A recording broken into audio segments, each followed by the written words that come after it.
তে মিটমিট করে চোখ খুলে আশেপাশে তাকিয়ে বোঝার চেষ্টা করে ও কোথায় আছে। তে বিছানায় উঠে বসে আর উঠে বসতেই শরীরের ব্যথা অনুভব করে। নিজের শরীরের দিকে তাকাতেই কাল রাতের সব কথা মনে পড়ে যায়। আর সব কথা মনে পড়তেই তের গাল লজ্জায় লাল হয়ে যায়। তের খুব লজ্জা লাগছে। এ এক নতুন অনুভূতি, যে অনুভূতি আগে কখনোই হয়নি। তে লজ্জা মাখা মুখ নিয়ে পাশে ফিরে তাকায়। তবে তে খুব অবাক হয়, সেখানে জংকুক নেই। জংকুককে পাশে দেখতে না পেয়ে তে পুরো রুমে চোখ বুলায়, তবে জংকুককে কোথাও দেখতে পায় না। তে বুঝতে পারে না জংকুক এখন কোথায় গেল। পর মুহূর্তেই তে ভাবে হয়তো আশেপাশেই আছে। এই ভেবেই তে বেড ছেড়ে ওয়াশরুমে চলে যায়। আর একটা কথা, তে এই বাড়ির সবকিছুই চিনে, কারণ এটা হচ্ছে ওদের পুরাতন বাড়ি। কিছুক্ষণ পর তে ফ্রেশ হয়ে ওয়াশরুম থেকে বের হয়। তে ওয়াশরুম থেকে বের হয়ে এসে দেখে জংকুক বেডের উপরে বসে আছে। সেটা দেখে তে কোনো কথা না বলে ড্রেসিং টেবিলের কাছে চলে আসে চুলগুলো মুছতে মুছতে। তেকে ওয়াশরুম থেকে বের হতে দেখে জংকুক বলে, ড্রেসিং টেবিলের উপরে মেডিসিনগুলো রাখা আছে, খেয়ে নিস। জংকুকের কথা শুনে তে তাকায় মেডিসিনের দিকে, তবে মুখে কোনো কথাই বলে না। শুধু আয়নায় জংকুকের দিকে একবার তাকিয়ে আবারও চুলগুলো মুছতে থাকে। এদিকে জংকুক হাসফাস করছে, কিছু বলতে চায় তেকে, তবে কোন কথা দিয়ে শুরু করবে সেটাই বুঝতে পারছে না। কাল যে রাগ নিয়ে এসেছিল সেটা তো এখন নেই, কিন্তু জংকুকের মনে অনেক প্রশ্ন ঘুরপাক খাচ্ছে। তে তো ওই বিয়েতে রাজি ছিল, কিন্তু তেকে দেখে তো কিছুই বোঝা যাচ্ছে না। আর সব থেকে বড় কথা তো তের চোখ তো বাঁধা ছিল, তাহলে আমাকে চিনল কিভাবে? আর রাতে নিচ থেকে তে আমার কাছে। জংকুক আর ভাবতে পারল না। জিমিন তো বলেছে তে আমাকে ভালোবাসে না, তাহলে এত কাছে আসার মানে কি? তে, তোর সাথে আমার কিছু কথা আছে। আমি এখন কোনো কথাই বলতে চাই না জংকুক ভাইয়া, শুধু জানি আমি এখন বাড়িতে যাব। সবাই আমাকে নিয়ে টেনশন করছে। কথাটাতে আয়নার দিকে তাকিয়ে নিজের চুল ঠিক করতে করতে বলে। এদিকে জংকুক পুরো কুচকে তের দিকে তাকায় আর বলে, তুই এখন বাড়িতে যাবি মানে? হ্যাঁ, আমি এখন বাড়িতে যাব। যদি আপনিও যেতে চান তাহলে আসতে পারেন। এই কথা বলেই তে রুম থেকে চলে যায়। এদিকে তের এমন হঠাৎ পরিবর্তন দেখে জংকুক কিছুই বুঝতে পারছে না। তে, আমার কথাটা শোন। তে। জংকুক তেকে ডাকতে ডাকতে নিচে চলে আসে আর এসে দেখে তে গাড়িতে উঠে বসে আছে। সেটা দেখে জংকুক বলে, তে, গাড়ির থেকে বেরিয়ে আয়, তোর সাথে আমার কথা আছে। জংকুকের কথা শুনে তে জংকুকের দিকে তাকায় আর বলে, আপনি ড্রাইভ করবেন নাকি আমি করব? জংকুক বুঝতে পারে এখন কোনো কথা বলে লাভ নেই, তাই জংকুক গাড়িতে উঠে ড্রাইভ করতে শুরু করে। 30 মিনিটের মধ্যে তারা তাদের বাড়িতে চলে আসে। বাসার কলিং বেল বাজাতে না বাজাতেই জিন বেগম দরজা খুলে দেয়। জিন বেগম তেকে দরজার সামনে দাঁড়িয়ে থাকতে দেখে বলে, তুই এসেছিস? হ্যাঁ মামুনি। আচ্ছা আয় ভিতরে আয়, নাস্তা করে নে। মামুনি, তুমি নাস্তা রেডি করো, আমি একটু উপর থেকে আসছি। আচ্ছা যা। এই কথা বলি জিন বেগম আবারও কিচেনে চলে যায়। তে তার রুমে চলে যায়। জংকুক বোকার মতো দরজার কাছে দাঁড়িয়ে আছে আর মনে মনে ভাবছে, কি হলো ব্যাপারটা? 2 বছর পরে বাড়িতে আসলাম, অথচ কারো কোনো রিয়াকশনই নেই। জিন বেগম আর আয়ু বেগম মিলে নাস্তা বানাচ্ছে। আয়ু তার বাচ্চাকে খাবার খাওয়াচ্ছে। আরএম সাহেব আর সুবিন সাহেব লিভিং রুমের সোফায় বসে চা খাচ্ছে। জংকুককে দেখেও যেন না দেখার ভান করে আছে। সবাই এমন কেন করছে সেটাই জংকুক বুঝতে পারছে না। জংকুকের জানা মতে তো এখানে ওকে দেখে ঝড় উঠে যাবার কথা, কিন্তু কেউ তো কোনো কথাই বলছে না। মামুনি, আমার বউ কই? ও কি এসেছে? কাই কথাটা বলতে বলতেই সিঁড়ি দিয়ে নামছে। জংকুক কায়ের কণ্ঠটা শুনে সেই দিকেই তাকায়, আর সাথে সাথে যেন জংকুকের মাথায় রাগ উঠে যায়। জংকুক গটগট পায়ে কায়ের সামনে এসে শার্টের কলার চেপে ধরে। জংকুক কায়ের শার্টের কলার চেপে ধরেছে, সেটা দেখে কাই সহ সবাই চমকে যায়। হঠাৎ জংকুক এমন কিছু করবে সেটা তো কেউ বুঝতেই পারেনি। জংকুক কায়ের শার্টের কলার শক্ত করে চেপে চোয়াল শক্ত করে বলে, তুই এখানে এখনো কি করছিস? তুই তেকে বিয়ে করতে এসেছিস তাই না? তুই জানিস না তে আমার বউ? আর তুই তেকে কখনোই পাবি না যতদিন পর্যন্ত আমি বেঁচে থাকবো। জংকুক ভাইয়া, কি করছেন আপনি? আপনি আমার বারকে কেন মারছেন? জংকুক কাইকে খুশি মারতেই যাচ্ছিল, তখনই পিছন থেকে রোজ কথাটি বলে ওঠে। জংকুক থেমে যায় আর পরিচিত কণ্ঠ শুনে পিছনে ঘুরে তাকায়। জংকুক একটু অবাক হয় রোজকে পিছনে দাঁড়িয়ে থাকতে দেখে, আর বরুকুসকে জিজ্ঞাসা করে, রোজ, তুমি এখানে? হ্যাঁ ভাইয়া, আমি। কিন্তু আপনি আমার বারকে কেন মারছেন? ও কি করেছে? রোজ, তুমি কি বলছো? কাই তোমার বর মানে?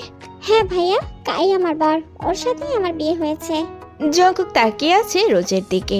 এই ফাঁকে কাই জঙ্কুকের হাত থেকে নিজেকে ছাড়িয়ে নেয় আর রোজের কাছে এসে দাঁড়িয়ে বলে, ইয়েস ব্রো, আমি রোজের হাজব্যান্ড। আর তোমার বউকে কেন আমি বিয়ে করতে যাব? তোমার বউয়ের থেকে তো আমার বউ বেশি সুন্দর। জঙ্কুকের এখন সব মাথার উপর দিয়ে যাচ্ছে। কাই যদি রোজের হাজবেন্ড হয় তাহলে কাই থেকে বিয়ে করতে আসে কি করে? জঙ্কুকের এখন কোনো হিসাবই মিলছে না। এরই মাঝে জিমিন উপর থেকে নিচে চলে আসে আর জঙ্কুককে দেখতে পেয়ে অনেক খুশি হয়। জিমিন এসে জঙ্কুককে জড়িয়ে ধরে আর বলে, ভাইয়া তুমি কখন এলে? জিমিনের প্রশ্নের উত্তর না দিয়ে জঙ্কুক ঝট করে জিমিনকে সামনে এনে দাঁড় করায় আর বলে, জিমিন, কাই কি বলছে? ও বিয়ে করেছে মানে? সত্যিই কি ও রোজকে বিয়ে করেছে? হ্যাঁ ভাইয়া, কাই ভাইয়া সত্যি বলছে। রোজ আপু এখন কাই ভাইয়ার বউ। কাই কবে বিয়ে করেছে আর সেটা জঙ্কুক জানলো না কেন? ও তো সব খবর রেখেছে। তাহলে এসব কখন হলো, কি করে হলো? জঙ্কুকের এখন তো কোনো হিসেবে মিলছে না। কি ভেবেছেন আপনি? এই বাড়িতে শুধু আপনি চালাকি করতে পারেন, আর কেউ পারে না? তের কথা শুনে জঙ্কুক সিঁড়ির দিকে তাকায় আর দেখতে পায় তে একটা পার্পল রঙের শাড়ি পরেছে। খুব সুন্দর লাগছে তেকে দেখতে। তের মুখে বাঁকা হাসি, সিঁড়ি দিয়ে নামছে আর কথাগুলো বলছে। এদিকে সবাই জঙ্কুকের দিকে তাকিয়ে মিটমিট করে হাসছে। হ্যাঁ বনু, তুই ঠিকই বলেছিস। জঙ্কুক নিজেকে খুব চালাক মনে করে। সে তো জানে না তার বউ তার থেকেও বেশি চালাক। কথাটা জেহুপ হাসতে হাসতেই বলে। জঙ্কুক বুড়ো কুচকে জেহুপের দিকে তাকায়। সবাই ওর সাথে কেন এমন করছে সেটাই জঙ্কুক বুঝতে পারছে না। তোমরা সবাই মিলে আমার সাথে হেয়ালি কেন করছো? এখানে কি হচ্ছে আমাকে একটু খুলে বলবে? কি আর বলবো জঙ্কুক, তুমি তের পাতানো ফাঁদে পা দিয়েছো, তাই তো আজ এখানেই দাঁড়িয়ে আছো। তের পাতানো ফাঁদে পা দিয়েছি মানে? ভাইয়া, তুমি শুনতে চাও তে কি করেছে? তাহলে আমি বলছি তোমাকে। পিছন থেকে সুগা কথাটি বলে ওঠে। সুগা কথা বলতে বলতেই জঙ্কুকের সামনে এসে দাঁড়ায়। সেটা দেখে জঙ্কুক বলে, হ্যাঁ আমি শুনতে চাই সুগা, বল আমাকে। জঙ্কুকের কথাটা শুনে সুগা একটু মুচকি হেসে বলে, আচ্ছা তাহলে শোনো। সুগা রুমে বসে অফিসের কাজ করতেছিল। সেদিন ছিল শুক্রবার, সবাই বাড়িতেই ছিল। তে সুগার রুমে আসে। সুগা ল্যাপটপে মনোযোগ দিয়ে কাজ করতেই ছিল। তবে ওর রুমে যে কে এসেছে সেটা সুগা বুঝতে পারে আর ল্যাপটপের দিকে চোখ রেখেই বলে, কিছু বলবি? হ্যাঁ ভাইয়া, একটা কথা বলবো। কি বলবি? তাড়াতাড়ি বল, আমার কাজ আছে। সুগা ভাইয়া, তোমার সাথে কি জঙ্কুক ভাইয়ার যোগাযোগ হয়েছে? তের এমন কথা শুনে সুগার হাত থেমে যায়। তের দিকে ফিরে তাকায়। তের মলিন মুখ দেখে সুগা আবারও মাথা নিচু করে ফেলে। যে বোনটা সবসময় হাসি খুশি থাকতো সেই বোনটা আজ চুপচাপ হয়ে গেছে। সুগার একদমই ভালো লাগে না বোনের এমন মলিন মুখ দেখতে। তাই জঙ্কুকের সাথে যোগাযোগ করার অনেক চেষ্টা করেছে কিন্তু পারেনি। এখন কি বলবে তেকে? সুগা মাথা নিচু করেই ছোট্ট করে উত্তর দেয়, না।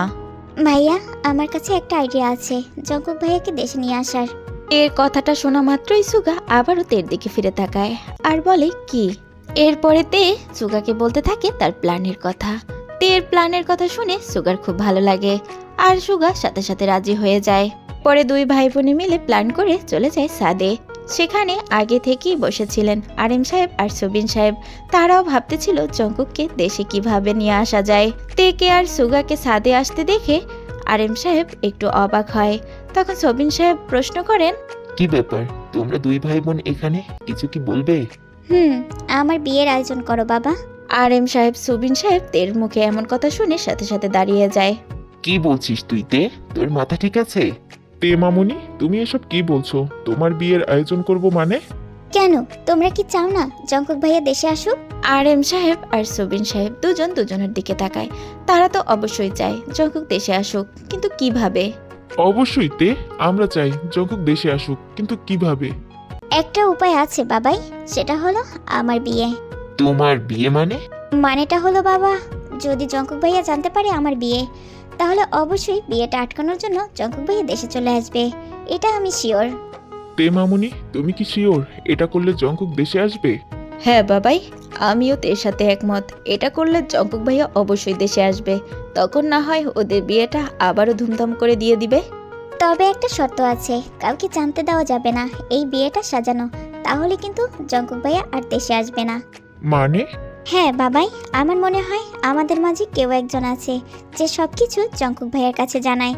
তাই যা করতে হবে খুব সাবধানে করতে হবে আমাদের। তের কথা শুনে সবাই সবটা বুঝতে পারে আর বুঝতে পারে তে তাদের কি বোঝাতে চাচ্ছে। এরপরে চারজন মিলে প্ল্যান করে এবং তাদের প্ল্যান অনুযায়ী কাজ করতেও শুরু করে। এর বিয়ের আয়োজন করা হয় আর সবাই সবার দিকে নজর রাখতে শুরু করে। আরেম সাহেব জিন বেগমের উপরে নজর রাখে, সুগা জিমিনের উপরে, সুবিন সাহেব নজর রাখে ইয়ঞ্জন বেগমের উপরে। জিহব যে তার ভাইয়ের সাথে যোগাযোগ করার চেষ্টা করছে সেটা সবাই জানে, তাই আয়ু আর জিহবের উপরে নজর রাখার প্রয়োজন পড়ে না। সুগা সবসময় জিমিনের উপর নজর রাখে, কারণ সুগার সন্দেহ হয় জিমিনকেই, তাই 1 মিনিটের জন্য সুগা জিমিনের উপর থেকে চোখ সরায়নি। দেখতে দেখতে বিয়ের দিন চলে আসে। জিমিন কারোর সাথে ফোনে কথা বলে কিচেনে চলে আসে আর একটা বাটিতে পায়েস তুলে এরপরে তাতে ঘুমের ওষুধ মিশায়। সেটা সুগা আড়ালে দাঁড়িয়ে দেখে। পায়েসে ঘুমের ওষুধ মিশানো দেখে সুগার আর বুঝতে বাকি থাকে না কার সাথে জঙ্কুকের যোগাযোগ আছে। তখনই আয়ু চলে আসে জিমিনকে ডাকতে, বাবুকে একটু কোলে নেওয়ার জন্য। জিমিন পায়েসের বাটিটা লুকিয়ে রেখে কিচেন থেকে বের হয়ে যায়। জিমিন বের হয়ে যেতেই সুগা বাটিটা চেঞ্জ করে রেখে দেয়। এরপরে তেকে ফোন করে সব বলে দেয়। তেও অভিনয় করতে শুরু করে। জিমিন এসে যখন তেকে পায়েসটা খাইয়ে দেয়, এরপরে তে বেডের উপরে ঘুমের ভান ধরে শুয়ে থাকে। জঙ্কুক আসে, তের হাত পা বেঁধে বারান্দা নিয়ে যায়। সেটা সুগা আড়ালে দাঁড়িয়ে দাঁড়িয়ে দেখে। এদিকে জঙ্কুককে হেল্প করার কারণে জিমিনের শাস্তি হলো বিয়ে। জিমিনকে সাজিয়ে নিয়ে আসা হয় স্টেজে। জিমিন কান্না করছে, এই বিয়ে ও করবে না। জিন বেগম সুগাকে খুঁজছে এই বিয়েটা আটকানোর জন্য, কিন্তু পাচ্ছে না। কাজীকে বলা হয় বিয়ে পড়াতে। কাজীও বিয়ে পড়াতে শুরু করে। জিমিন এই বিয়ে কিছুতেই করবে না, তাই দাঁড়িয়ে যায় আর সবার সামনে বলে, এই বিয়ে আমি করতে পারবো না। আমি একজনকে খুব ভালোবাসি, আমি তাকে ছাড়া বাঁচবো না। কিছুতেই আমি এই বিয়ে করব না, কিছুতেই না। সবাই চমকে যায়। কি বলছে জিমিন? ও আবার কাকে ভালোবাসে? 1 মিনিটের জন্য পরিবেশটাই যেন শান্ত হয়ে যায়। গেস্টরা সবাই কানাঘুষা করতে থাকে। সেটা দেখে আরেম সাহেব রেগে যায়। জিমিনের সামনে এসে দাঁড়ায় আর বলে, জিমিন, তুই এসব কি বলছিস? তুই একজনকে ভালোবাসিস মানে? কাকে ভালোবাসিস? জিমিন সাথে সাথে তার বাবার পা জড়িয়ে ধরে আর বলে, বাবা, তুমি আমাকে মাফ করে দাও। আমি এই বিয়ে করতে পারবো না বাবা। আমি সত্যি একজনকে খুব ভালোবেসে ফেলেছি। তাকে ছাড়া আমি বাঁচবো না বাবা, তাকে ছাড়া আমি বাঁচবো না। জিমিনের এই কথা শুনে গেস্টরা সবাই বলতে শুরু করে, আরিম সাহেব, আপনি কি আপনার মেয়েকে তার মতের বিরুদ্ধে বিয়ে দিচ্ছেন? এটা কিন্তু ঠিক না। ঠিক বলেছেন আপনি আরিম সাহেব, এটা কিন্তু আপনার কাছ থেকে আশা করিনি। সবাই একই কথা বলছে। আশেপাশের সবার কথা শুনে আরেম সাহেব তার চোখ দুটো বন্ধ করে ফেলে। কিছুক্ষণ পর চোখ খুলে শান্ত সুরে জিমিনের দিকে তাকিয়ে বলে, জিমিন, তুই কাকে ভালোবাসিস তার নাম বল। আমি তোকে তার সাথেই বিয়ে দিব। বল আমাকে, কে সে? আরেম সাহেবের মুখে এমন কথা শুনে জিমিন খুশি হয়ে যায়। আরেম সাহেবের পা ছেড়ে উঠে দাঁড়িয়ে চোখের পানি মুছে বলে, বাবা, সত্যি তুমি তাকে মেনে নিবে? আমি যাকে চাইবো তুমি তার সাথেই আমার বিয়ে দিবে? বলো না বাবা, বলো না। হ্যাঁ, আমি তার হাতেই তোকে তুলে দিব। বল, সে কে? এই কথাটা বলতে আরেম সাহেবের খুবই কষ্ট হচ্ছে, কিন্তু কিছুই করার নেই। মান সম্মান বাঁচাতে হলে মেয়ের কথাটাই মেনে নিতে হবে। বাবা, আমি সুগা ভাইয়াকে খুব ভালোবাসি। তাকে ছাড়া আমি বাঁচবো না বাবা। আমি বিয়ে করলে সুগা ভাইয়াকেই বিয়ে করব। জিমিনের কথা শোনা মাত্রই সবাই হা করে জিমিনের দিকেই তাকিয়ে থাকে, এমনকি আরেম সাহেবও। আর সুগা দরজার সামনে দাঁড়িয়ে মিটিমিটি করে হাসে। সবাই হতভম্ব হয়ে যায়। গেস্টরা আবারও কানাঘুষা করতে থাকে। এই মেয়ে কি পাগল নাকি? একবার বলছে এই বিয়ে নাকি করবে না, আবার বলছে তাকে নাকি ভালোবাসে। মানে কি? আরেম সাহেব একটা স্বস্তির নিঃশ্বাস ফেলেন আর জিমিনকে জড়িয়ে ধরে বলেন, আমার পাগলি মেয়ে, এটা আমাকে আগে বললেই পারতি। এদিকে সুবিন সাহেব একটু মুচকি হাসে আর সবাইকে উদ্দেশ্য করে বলেন, আমি আপনাদের সবার কাছে সরি বলছি আপনাদের এমন বিভ্রান্তকর পরিস্থিতিতে ফেলার জন্য। আসলে আমার ছেলে সুগার সাথে আর জিমিনের সাথে ছোটবেলায় বিয়ে ঠিক হয়েছিল, যেটা ওরা কেউ জানতো না, তাই এমনটা করে ফেলেছে। বুঝতেই তো পারছেন, বাচ্চা মানুষ। আমি ওদের হয়ে আপনাদের কাছে ক্ষমা চাচ্ছি। সুবিন সাহেবের কথা শুনে সবাই বুঝতে পারে ব্যাপারটা, আর তাই সবাই হাসতে শুরু করে।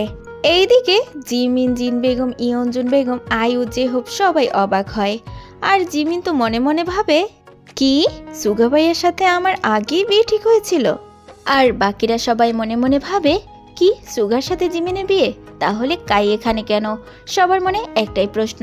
জিন বেগম কিছু বলতেই যাবে, তখনই লিসা বেগম সুগাকে আর রোজকে নিয়ে উপস্থিত হয় সবার মাঝে। সুগা বরবেশে আর রোজ বধূ বেশে। আর যারা এখানে উপস্থিত ছিল তারা তো আগেই কাটে দেখেছে জিমিনের সাথে সুগার ছবি আর কায়ের সাথে রোজের ছবি। তাদের তো হিসাব মিলে গেছে, তবে বাড়ির সবার এখনো হিসাব মিলাতে পারছে না। যাই হোক, ওদের বিয়ে পড়ানো শুরু করা হয় সুগার সাথে জিমিনের, কায়ের সাথে রোজের। অবশেষে ওদের বিয়েটা হয়ে যায়, গেস্টরা সবাই চলে যায়। এরপরে RM সাহেব, সুবিন সাহেব, লিসা বেগম, কাই, সুগা বাসার সবাইকে বুঝিয়ে বলে যে এটা প্ল্যানিং করা ছিল। এখানে তে আর কাইয়ের বিয়ের কথা ছিল না, মূলত বিয়েটা সুগা, জিমিন আর কাই আর রোজের ছিল। সবকিছু খুলে বলার পরে বাসার সবাই বুঝতে পারে যে এটা প্ল্যানিং করা ছিল। আর কাই আর রোজের ব্যাপারটা খুলে বলে লিসা বেগম। কাই নিজের ভুলটা নিজেই বুঝতে পারে যে সবাই সমান হয় না, তাই সে নতুন করে জীবন শুরু করতে চায়। রোজ কাইকে মনে মনে পছন্দ করত, সেটা জেনে জানতো, তাই কাইয়ের সাথেই রোজের বিয়েটা ঠিক করা হয়। লিসা বেগম এইটা সবাইকে জানানোর জন্য এই বাড়িতেই আসতেছিল। তার আগেই RM সাহেব তাদের প্ল্যানের কথা বলে, কাই রাজি হয়ে যায়, কারণ এই কাইয়ের জন্যই তো জঙ্কুক দেশ ছেড়েছিল। আবার এই কাইয়ের জন্য যদি জঙ্কুক ভাইয়া দেশে আসে তাহলে প্রবলেম কোথায়, সেটা ভেবেই কাই এই প্ল্যানে সামিল হয়। এমনকি তারা যেটা প্ল্যান করেছিল সেটাতে তারা সাকসেস হয়েছে, জঙ্কুক দেশে এসেছে। এবার বুঝলে তো ভাইয়া এইসব কি করে হলো? সুগার মুখে সব কথা শুনে জঙ্কুক তো ভেমাচাকা খেয়ে যায়। জঙ্কুক সবার মুখের দিকে তাকায়, সবাই তো মিটিমিটি করে হাসছে। জঙ্কুক জিমিনের দিকে বুড়ো কুঁচকে তাকিয়ে বলে, আমার পিঠ পিছে এত কিছু হয়ে গেছে আর আমি কিছুই জানি না। জঙ্কুকের কথা শুনে জিমিন আমতা করে বলে, বিশ্বাস করো ভাইয়া, আমি কিছুই জানতাম না। যা করেছে তোমার বউ করেছে। জঙ্কুক আর জিমিনের কথোপকথন শুনে সবাই অট্টহাসিতে মেতে ওঠে। জঙ্কুক তের দিকে পুরো কুঁচকে তাকায়, কিন্তু তে তো সেটা পাত্তাই দেয় না। এরই মধ্যে জিসু বেগম নিচে চলে আসে একজন সার্ভেন্টের হাত ধরে। কই আমার দাদুভাই কই? কতদিন হয়েছে আমি আমার দাদুভাইকে দেখি না। দাদুভাই, আমার কাছে আসো তো একটু। জঙ্কুক জিসু বেগমের কাছে আসে আর বলে, দাদি, তুমি কষ্ট করে নিচে আসতে গেলে কেন? দরকার হলে আমি তোমার কাছে যাইতাম, তুমি তো এখনো পুরোপুরি সুস্থ হওনি।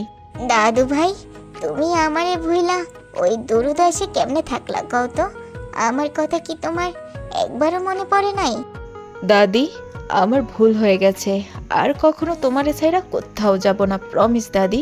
এই দেখো আমি কান ধরছি, এইবারের মতো আমাকে ক্ষমা কইরা দাও। দাদুভাই, আমি না হয় তোমারে ক্ষমা কইরা দিলাম, কিন্তু তোমার মা অনেক কষ্ট পাইছে। তুমি তারে না বইলা গেছো দেখা সে তোমার উপরে অভিমান কইরা আছে। তার অভিমান কি তুমি ভাঙাইছো? জিসু বেগমের কথা শুনে জঙ্কুক পিছনে ঘুরে তাকায়। আসলেই তো সবাই এখানে দাঁড়িয়ে আছে, কিন্তু তার মা কোথায়? সবার সাথে কথা হয়েছে, কিন্তু তার মায়ের সাথে তো এখনো কথা হয়নি। সবাই জঙ্কুককে ঘিরে দাঁড়িয়ে থাকলেও জিন বেগম সেখানে নেই। সে কিচেনে কাজ করেই যাচ্ছে, একবারও জঙ্কুকের দিকে তাকাচ্ছেও না পর্যন্ত। জঙ্কুক বুঝতে পারে তার মা তার উপরে অভিমান করে আছে। জঙ্কুক জিন বেগমের কাছে এসে পিছন থেকে জড়িয়ে ধরে আর বলে, সরি মা, আমি আর কখনোই তোমাকে না বলে কোথাও যাব না। এইবারের মতো আমাকে মাফ করে দাও মা। জিন বেগমের চোখে পানি ছলছল করছে, তারপরও মুখের রাগী ভাব নিয়ে বলে, আমি কে? আমাকে কেন বলবি? আমি তো তোর কেউ না, তাই তো 2টা বছর আমাকে ছাড়া থাকতে পেরেছিস। একটা কল পর্যন্ত দিসনি, আর কিছু বলার প্রয়োজনও মনে করিস নি। স্যার, তুই আমাকে ধরবি না, ছেড়ে দে আমাকে। বললাম তো মা, আর এমন কখনোই করব না। প্লিজ আমার দিকে একটু তাকাও, দেখো আমি চলে এসেছি, আর কখনো তোমাকে ছেড়ে আমি কোথাও যাব না, প্রমিস। সত্যি তো? আর কখনো আমাকে ছেড়ে কোথাও যাবি না তো? সত্যি সত্যি, দিন সত্যি, আমি আর কোথাও যাব না। জিন বেগম ছেলেকে তার বুকে জড়িয়ে নেয় 2টা বছর পরে ছেলেকে কাছে পেয়ে। তোমরা মা ছেলে পরে গল্প করো, আগে আমাকে খাবার খেতে দাও, আমার খুব ক্ষুধা লেগেছে। আরএম সাহেবের কথা শুনে জিন বেগম যজ্ঞকে ছেড়ে দেয়। এরপর সবাইকে খাবার খেতে দেয়। খাবার খাওয়া শেষ হওয়ার পরই যার যার কাজে ব্যস্ত হয়ে যায়। আয়ু তার মেয়েকে সামলাচ্ছে। জিন বেগম ইয়ঞ্জন বেগমকে আজ কোনো কাজ করতেই দিচ্ছে না। তে জিমিন আর রোজ মিলে তারা নাকি আজ সব কাজ করবে। আরএম সাহেব সবিন সাহেব যেহব অফিসে চলে যায়। এদিকে কাই সুগা জঙ্কুক গাল ফুলিয়ে বসে আছে ড্রয়িং রুমের সোফায়। তাদের বউরা তাদেরকে পাত্তা দিচ্ছে না দেখে। জঙ্কুক তো অনেকবার তেকে ডেকেছে, তবে তে কোনো কথাই শুনছে না। সুগা জিমিনকে অনেকবার চায়ের কথা বলেছে, কিন্তু জিমিন চা দিতে পারবে না বলে দিয়েছে। কাই পেট ব্যথার অভিনয় করে রোজকে ডেকেছে, কিন্তু রোজ কাইয়ের কাছে একবারও আসেনি আর জিজ্ঞাসা করে উনি কি হয়েছে। বেচারা আর কি করবে, তাই তারা গালে হাত দিয়ে বউদের দেখিয়ে যাচ্ছে, কিন্তু কেউই বউদের কাছে যেতে পারছে না। এভাবে সারাটা দিন পার হয়ে যায়। সন্ধ্যা হয়ে যায়। কাই আর রোজ তারা তাদের বাসায় চলে যায়। আর রাতের বেলা সবাই ডিনার করে যার যার রুমে যায়। তবে তে আর জিমিন কিচেনে কাজ করেই যাচ্ছে। জঙ্কুক আর ধৈর্য ধরতে পারছে না, রুম থেকে বের হয়ে সোজা কিচেনে চলে যায়। এদিকে সুগারও আর রাগ কন্ট্রোল হচ্ছে না।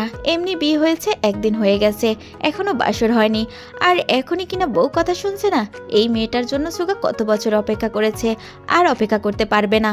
দু ভাই একসাথে নিচে আসে। জঙ্কুক সুগা দুজন দুজনের দিকে তাকায়, আর দুজনেই একসাথে কিচেনে চলে আসে। জঙ্কুক এসেই তের হাত ধরে টেনে নিয়ে যাচ্ছে আর বলছে, তে তোর সাথে আমার অনেক কথা আছে, চল রুমে চল। আরে আমাকে কোথায় নিয়ে যাচ্ছ? আমার অনেক তোর সব কাজ পরে, আগে আমার সাথে চল। এই বলেই জঙ্কুক তেকে টানতে টানতে রুমে নিয়ে যায়। এইদিকে সুগাও জিমিনের হাত থেকে প্লেটগুলো রেখে বলে, টাকা দিয়ে এতগুলো সার্ভেন্ট রাখছি কিসের জন্য? সব কাজ যদি আমার বউয়েরই করতে হয়। আরে আরে কি করছো কি তুমি সুগা ভাইয়া? কি করছি দেখতে পারছিস না? চল আমার সাথে চল। তুই না দেখতে পারলে আমি তোকে দেখিয়ে দিব, চল আমার সাথে। সুগাও জিমিনের হাত ধরে টানতে টানতে রুমে নিয়ে আসে। রুমে এসেই দরজা লাগিয়ে বলে, কাল থেকে দেখছি তুই আমাকে ইগনোর করছিস জিমিন। বিয়ের পরে সেই যে রুমে এসে ঢুকেছিস, আর তো বেরি হোসনি কেন বলতো? আচ্ছা কাল না হয় আমরা টেনশনে ছিলাম তে আর জঙ্কুক ভাইয়াকে নিয়ে, তবে আজ কেন তুই আমাকে ইগনোর করছিস জিমিন? কই আমি তোমাকে ইগনোর করছি? আমি তোমাকে ইগনোর করছি না, হাত ছাড়ো আমার। কথাটা জিমিন গাল ফুলিয়ে বলে, কিন্তু সুগা হাত ছাড়ে না। টান দিয়ে আরো কাছে নিয়ে আসে আর বলে, না ছাড়বো না। কিছু তো একটা হয়েছে যার কারণে আমার বউ আমাকে ইগনোর করছে। বউ? কিসের বউ? আমি কারো বউ না, আমাকে ছেড়ে দাও বলছি, ছেড়ে দাও। না না, তোমাকে তো ছাড়া যাবে না বউ। আমার সেই পিচ্চি বউটা আজ কত বড় হয়ে গেছে, দেখলেই আদর করতে মন চায়। এতদিন পারিনি, আজ সুযোগটা পেয়েছি, সেটা কি হাতছাড়া করা যায় বলো? তার মানে তুমি জানতে আমাদের ছোটবেলায় বিয়ে ঠিক হয়ে আছে, আর আমাকে একবারও বলার প্রয়োজন মনে করনি? ও তার মানে আমার বউয়ের আমাকে ইগনোর করার কারণ হলো এটা, কেন আগে বলিনি? ও মানে কি? হ্যাঁ তুমি ছোটবেলা থেকে জানতে, তাহলে আমাকে কেন বলনি? যদি বলতে তাহলে কি সবার সামনে এইভাবে আমি বলতাম? তারা সবাই আমাকে কি ভেবেছে বলো? কি আর ভাববে, হয়তো সবাই পাগলি ভেবেছে। সুগা ভাইয়া, কে কি ভাবলো তাতে আমার কিছু যায় আসে না জিমিন। তুই শুধু আমার পাগলি, আর আমার হয়ে থাকলেই হবে। কি আমি পাগলি? আমার পাগলি। আর তোমাকে কিছু বলিনি কারণ আমাকে কেউ কিছু বলেনি। আমি শুনে ফেলেছিলাম বড়দের কথা, তারা বলাবলি করছিল আমাকে তোমাকে আর তেকে কিছু না বলতে। যখন সময় হবে তখন আমাদের বিয়ে দিবে, আর তখনই জানাবে। তাই আমিও কাউকে বুঝতে দেইনি যে আমি সব জানি, বুঝলে পাগলি? বুঝলাম, কিন্তু তুমি সবসময় আমাকে ইগনোর করতে কেন সেটা আগে বলো। জিমিনের প্রশ্ন শুনে সুগা একটু মুচকি হাসে, আর মুচকি হেসেই জিমিনকে নিজের সাথে আরো জোরে চেপে ধরে ফিসফিস করে বলে, তুমি জানো না মোম আর আগুন একসাথে থাকতে পারে না। তুমি হলে আগুন, আর তুমি আমার কাছে আসলে আমি গলে যেতাম। তখন কি হতো বুঝতে পারছো? জিমিন লজ্জা পেয়ে যায় সুগার কথা শুনে। জিমিন জানে আগুন আর মোম একসাথে হলে কি হতে পারে। লুসু একটা। শুধু তোমার জন্য। এই কথা বলেই সুগা জিমিনের ঠোঁটের দিকে আগাতে থাকে। জিমিনও আবেশে চোখ বন্ধ করে ফেলে। সুগা জিমিনের ঠোঁটে আলতো একটা কিস করে। সুগা মুখ তুলে আবারও জিমিনের মুখের দিকে তাকায়। কতটা বছর এই দিনটার অপেক্ষা। মনে মনে এই কথা ভেবেই সুগা একটু মুচকি হাসে। এরপরে সুগা জিমিনকে সফটলি লিপ কিস করতে শুরু করে, আর দুজনে হারিয়ে যায় ভালোবাসার রাজ্যে।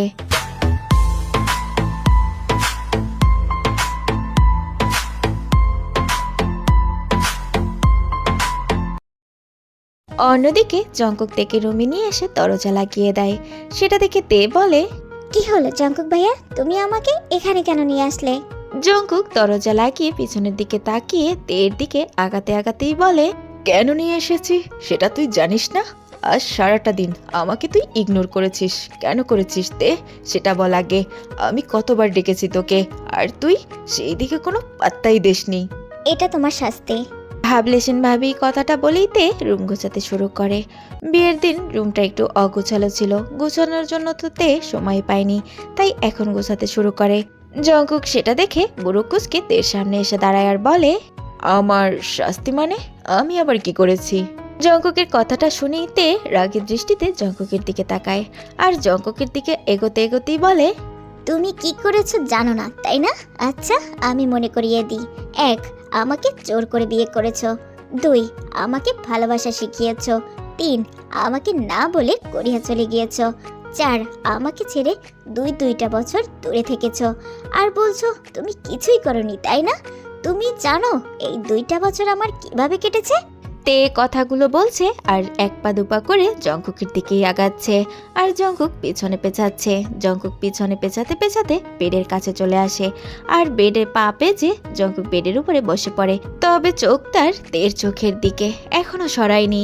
তের এমন রূপ জঙ্কুক আগে কখনোই দেখেনি। সত্যি তে আজ অনেক বড় হয়ে গেছে, তবে জঙ্কুক মনে মনে অন্য কিছু ভাবছে। যে মেয়ে কিনা আমাকে ভয় পেত, আর আমি কিনা আজ তাকে ভয় পাচ্ছি। জঙ্কুক বেড থেকে উঠে দাঁড়াতেই যাবে, তখনই তে আবারও বলে, কি ভেবেছো তোমার শাস্তি এতটুকুতেই শেষ? তোমার জন্য আরো শাস্তি অপেক্ষা করছে। তের কথা শুনে জঙ্কুক একটা ঢুক গিলে, এই মেয়ে আবার কি বলে? শাস্তি? আবার কিসের শাস্তি? তে কিসের শাস্তির কথা বলছিস তুই? হ্যাঁ শাস্তি। 2 মাস আমার সাথে কোনো কথা বলবে না, আর আমরা এক রুমে থাকবো না, আর আমার দিকে একবারও তাকাবে না। একবারও তাকাবে না, মনে থাকবে? তে এসব কি বলছিস? আমি তোকে ছাড়া এক মুহূর্ত থাকতে পারবো না, না কিছুতেই না। এখন তুমি মাত্র 2টা মাস থাকতে পারবে না, তাহলে 2 বছর কি করেছিলে? তখন কি আমার কথা একবারও মনে পড়েনি? তখন কি করেছিলে বলো? তখন কি করেছিলে? কথাটা শেষ করেই তে পিছনে ঘুরে কান্না করে ফেলে, কারণ আর কেউ না জানলেও তে জানে এই 2টা বছর প্রতিটা রাত কান্না করে কাটিয়েছে, কতটা কষ্ট নিয়ে দিন পার করেছে। সবসময় নিজেকেই দোষ দিয়েছে, ওর জন্যই জঙ্কুক বাড়ি ছেড়ে চলে গিয়েছে। তে কাউকে কিছু বুঝতে দেয়নি, কষ্টটা নিজের মধ্যেই চেপে রেখেছে। জঙ্কুক বুঝতে পারে তের অভিমান হয়েছে, তাই জঙ্কুক পিছন থেকে তেকে জড়িয়ে ধরে বলে, sorry, I am really sorry. এভাবে তোকে রেখে আমার যাওয়াটা ঠিক হয়নি, কিন্তু ওই সময়টা এমন পরিস্থিতি ছিল যে নিজেকে সামলাতে পারিনি। তোর সামনে দাঁড়াবো কিভাবে এটা ভেবে। তাই তুমি চলে যাবে আমাকে রেখে?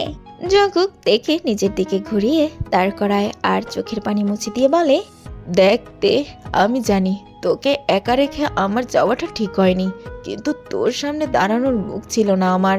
ওদিন রাতে তোর সাথে যা করেছি, তারপরে হয়তো তুই আমাকে ঘৃণা করতি। তোর চোখে আমার জন্য ঘৃণা সহ্য করতে পারতাম না তে, সহ্য করতে পারতাম না। কে বলেছে আমি তোমাকে ঘৃণা করতাম? হয়তো সেদিন একটু ভয় পেয়েছিলাম, কারণ তুমি রেগেছিলে তাই। আর আমি তোমাকে ভালোবাসি, তোমাকে আমি কেন ঘৃণা করব বলো? কেন ঘৃণা করব?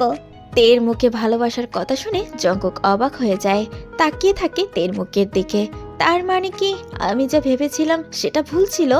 তার মানে তে তুই আগে থেকেই আমাকে ভালোবাসিস? তাহলে সেদিন কেন আমাদের বিয়েটা মেনে নিতে পারিসনি তে? কেন বল আমাকে। কারণ তুমি সব সময় আমাকে ভুল বোঝো। আমি বলেছিলাম যে কাই ভাইয়া আমাকে দেখতে এসেছে, আমি জানতাম না, কিন্তু তুমি বিশ্বাস করোনি আমার কথা, তাই রেগে গিয়ে ওই কথা বলেছিলাম আমি। জঙ্কুকের ভুলটা বুঝতে পারে। সেদিন তো জঙ্কুক তের কোনো কথাই শুনিনি, ভুলটা জঙ্কুকের ছিল। তের কথা কেন বিশ্বাস করলো না? জঙ্কুক তেকে টান দিয়ে নিজের সাথে মিশিয়ে নেয় আর বলে, সরি জান, আমি তোকে অনেক কষ্ট দিয়ে ফেলেছি, আর কখনো এমন হবে না। এবারের মতো মাফ করে দে। ক্ষমা করে দিয়েছি, এবার ছাড়ো, আমি আমার রুমে যাব। তে জঙ্কুককে ক্ষমা করে দেয়, কারণ তে চায় না জঙ্কুক আবারও ওর থেকে দূরে থাকুক। এদিকে জঙ্কুক তের কথা শুনে বুড়ো কুঁচকে ফেলে। তে ওর রুমে যাবে মানে ও তো এই রুমেই থাকে 2 বছর ধরে, তাহলে আবার ওই রুমে কেন যাবে? কি বললি তে? কোথায় যাবি তুই? কোথায় আবার? আমি আমার রুমে যাব। তুই তো এই রুমেই থাকিস, তাহলে এখন তোর রুমে যাবি মানে? এটা তো তোমার রুম, তুমি এসে পড়েছো, এখন আমি চলে যাব, এই আর কি। জঙ্কুক কথাটা শুনে একটু মুচকি হাসে আর তের কানের কাছে এসে ফিসফিস করে বলে, তা এতদিন ছিলি কেন? কেন আবার? তুমি ছিলে না তাই? আচ্ছা মানলাম, আমি ছিলাম না তাই তুই আমার রুমে ছিলি, কিন্তু কোন অধিকারে আমার রুমে ছিলি তুই? কেন? তোমার বউয়ের অধিকারে। তে থেমে যায়। হঠাৎ তের গাল দুটো লজ্জায় লাল হয়ে যায়। সেটা দেখে জঙ্কুক বাঁকা হাসে, আবারও কানের কাছে ফিসফিস করে বলে, তাহলে তুই স্বীকার করছিস তুই আমার বউ, তার মানে সারা জীবন তোকে এই রুমে আমার সাথে থাকতে হবে। তে লজ্জায় আরো লাল হয়ে যায়। তের নিঃশ্বাস ভারী হয়ে যায়। সেই ভারী নিঃশ্বাস আছড়ে পড়ছে জঙ্কুকের বুকে। জঙ্কুক তেকে আরো লজ্জা দেওয়ার জন্য বলে, আজ রাতে এত লজ্জা কোথা থেকে এলো তে? কাল রাতে তো তুই নিজেই আমাকে কিস। জঙ্কুক আর কিছু বলতে পারল না। তার আগেই তে জঙ্কুকের মুখ চেপে ধরে আর বলে, চুপ করো জঙ্কুক ভাইয়া, কাল রাতে আমি কিচ্ছু করিনি। এর কথা শুনে জঙ্কুক আবারও বাঁকা হাসে আর তের হাতটা মুখ থেকে সরিয়ে বলে, তুই করিসনি তো কে করেছে? তোর ভূতে? আমি কিছু জানি না। হঠাৎ জঙ্কুকের মনে পড়ে যায় কাল রাতের কথা। তের তো চোখ বাঁধা ছিল, তাহলে তে আমাকে কিভাবে চিনলো? আচ্ছা ভালো কথা, তুই কি করে বুঝলি যে ওটা আমি? যদি অন্য কেউ হতো তাহলে কি হতো বুঝতে পারছিস তে? আমি জানি ওটা তুমি ছাড়া আর কেউ না। আর কেউ না বুঝলেও আমি ঠিকই বুঝি কোনটা তুমি। তুই কি করে বুঝলি ওটা আমি? তোর চোখ তো বাঁধা ছিল। জঙ্কুক কথাটা বুড়ো কুচকে তের দিকে তাকিয়ে বলে, কি করে বুঝেছি সেটা তোমাকে বলা যাবে না, তবে এখন তুমি আমাকে ছাড়ো। হুম, তোকে তো আর ছাড়ছি না, আগে বল কি করে চিনলি? না বলবো না, ছাড়ো না প্লিজ জঙ্কুক ভাইয়া। সত্যি বলবি না? না বলবো না। ভেবে দেখতে, সত্যি কি তুই বলবি না? না আমি বলবো না। তুই যদি না বলিস তাহলে তোর ঠোঁট কামড়ে দিব, তখন কিন্তু কারোর সামনে যেতে পারবি না। তে ভেবে দেখ কি করবি। এই না না জঙ্কুক ভাইয়া, আমি বলছি। Good girl. আসলে তোমার শরীর থেকে জঙ্কুক ভাইয়া একটা গন্ধ আসে, তাই তোমাকে আমি চিনে ফেলেছি। তে তুই আবার কি বললি? কি বললাম? যা সত্যি তাই বললাম। আমি তোর ভাইয়া লাগি তে? তো তুমি আমার ভাইয়া লাগানো তো কি লাগো সাইয়া? জঙ্কুকের মাথায় দুষ্ট বুদ্ধি খেলে, তাই বাঁকা হাসি দিয়ে তের কানের কাছে ফিসফিস করে বলে, ভাইয়া লাগি না সাইয়া লাগি এখনই বুঝিয়ে দিচ্ছি। জঙ্কুক কথাটা শেষ করতে না করতেই তেকে নিয়ে বিছানায় শুয়ে পড়ে। সেটা দেখে তে অবাক হয় আর বলে, জঙ্কুক ভাইয়া কি করছো কি তুমি? আমাকে ছেড়ে দাও। আমি তোর ভাইয়া তাই না? কথাটা বলে জঙ্কুক তের গালে ছোট ছোট চুমু দিতে থাকে। তে জঙ্কুককে সরিয়ে দেওয়ার চেষ্টা করছে, তবে জঙ্কুক আরো বেশি করে তের গালে চুমু দিতে থাকে। কিছুক্ষণ দুজনে এভাবে দুষ্টুমি করে। জঙ্কুক তের দিকে এক দৃষ্টিতে তাকিয়ে থাকে, তেও জঙ্কুকের দিকে এক দৃষ্টিতে তাকিয়ে আছে। তে আমাকে একটা কিস করতো কাল রাতের মতো। আমি না আমি পারবো না। কেন পারবি না? কাল তো ঠিকই দিয়েছিলে, আজ কি হলো? ওটা তো তুমি আমার উপরে ঝুঁকেছিলে। তোমার নিঃশ্বাস, তোমার শরীরের পারফিউমের গন্ধ, নিজেকে ঠিক রাখতে পারিনি। আমার তোমার শরীরের পারফিউমের গন্ধ শুকলেই মাতাল লাগে। 2 বছর পরে কাছে পেয়ে নিজেকে কন্ট্রোল করতে পারিনি, তাই অ্যাক্সিডেন্টলি হয়ে গেছে। কিন্তু আমার তো এখন কন্ট্রোল হচ্ছে না তে। কথাটা শেষ হতে না হতেই জঙ্কুক তেকে কিস করতে শুরু করে। তেও কিস ব্যাক করতে শুরু করে আর দুজনেই হারিয়ে যায় ভালোবাসার সাগরে। And as you start to get me ringing the bell, when I come, I be doing it and doing it well. Then I beat up the coochie and be making it swell, trying to hide the smell of the sex. Leave it, stop, format it, touch it, bring it, pay it, watch it, turn it, leave it, stop, format it. And as you start to get me ringing the bell, when I come, I be doing it and doing it well.